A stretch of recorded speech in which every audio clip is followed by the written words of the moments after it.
Hello, I'm Dr. Lonnie Treese with Willow Tree Counseling in Seattle, Washington. And this video is to describe to you how I use lifespan integration as a therapy tool. And I just want to say that a lot of therapists are trained in lifespan integration, and we all have our own unique way of doing it. I got trained probably 15, 20 years ago, and it's now 2022. And I have heard that there have been different changes along the way with lifespan integration, and that's great, that's wonderful. But I'll probably be describing a way that might be more traditional, but this is how I use it. And it's most commonly used with trauma. I do specialize with trauma, and typically with trauma that happened a while ago, like from childhood or anything more than, say, 5 years ago. And in a different video, I described EMDR, which I am also trained in, very effective tool, but I talk about how intense it is. So what's nice is lifespan integration is not as kind of intense and nitty gritty. It tends to be more peaceful. So yes, people do cry, fairly often, but it doesn't tend to be tears of too much pain or anything like that, but more like relief, and just almost more of a sense of peace. And I would describe it as incredibly elegant inner child healing visualization. So how it's done is, first the patient is given a homework assignment to write down what are called their life cues. These are to be neutral to positive cues of every year of life, and going back to, say, your earliest memory, which is probably about when you're 2, 3, or 4. And it doesn't have to be a super wonderful memory like got a puppy. It can just be neutral, like my kindergarten teacher was Mrs. Smith. As long as it's a real event that you remember, that is neutral to positive. And so that's a homework that can take a while, but there are ways to help the person kind of prompt their memory, like who were your teachers growing up, what different jobs did you have growing up, things like that. So once we have the cue list and the therapist can read it and has it in front of them, and the person wants to do lifespan that day, they come in. One way to start the session is you do what's called a float back, and basically with eyes closed.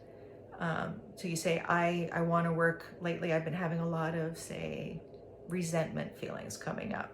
So then with your eyes closed, you float back in time and you notice the different times in your life where you had that kind of flavor of resentment. And you describe them, and then you open your eyes, and you and the therapist talk about which one of those you want to do lifespan with, to go back and heal it.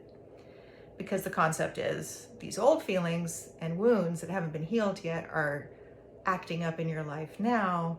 So let's go back to the root of the cause and heal it.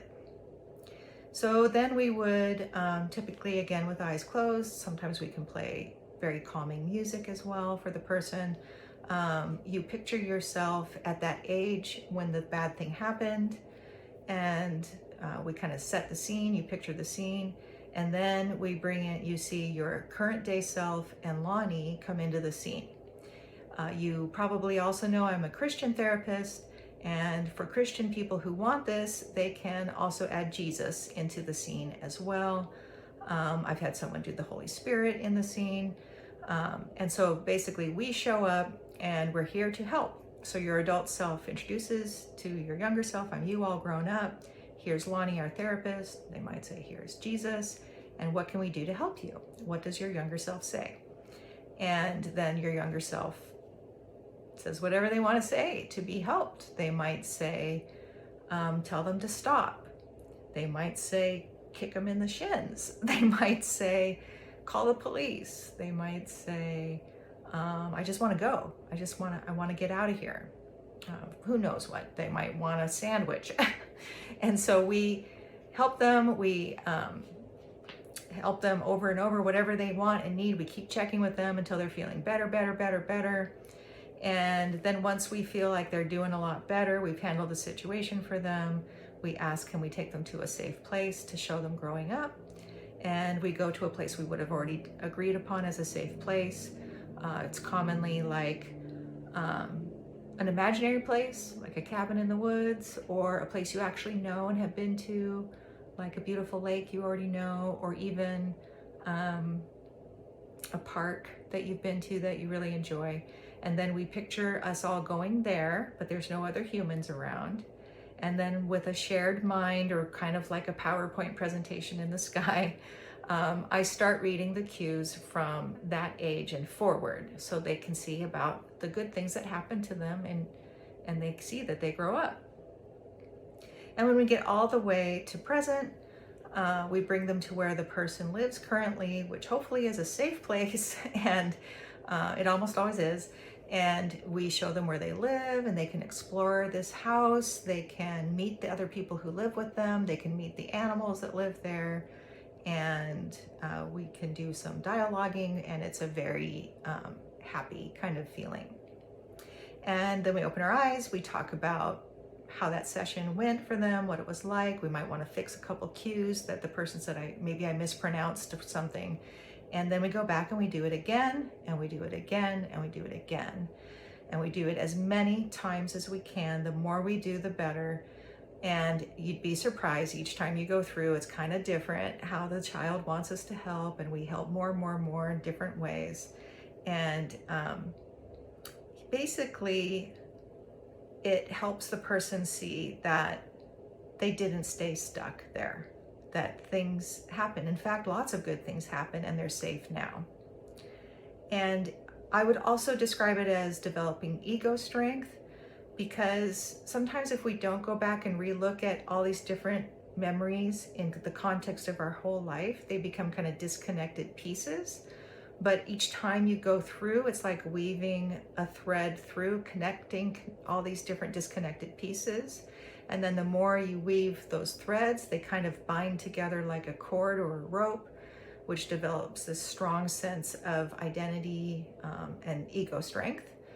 And it's just a very strong place to live your life from. And this can be done in different protocols. There is another protocol called the baby protocol, which this might sound strange, but it's really not that strange.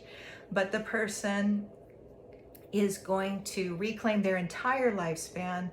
So typically you don't remember being born or your first, say, 2 to 3 years of life. So we have a whole protocol written out for the typical birth, typical developmental stages of like learning to smile and babble and say words and say sentences and dress yourself and things like that, and crawl, walk, run, up until we get to your actual remembered cues, and then we move forward from there.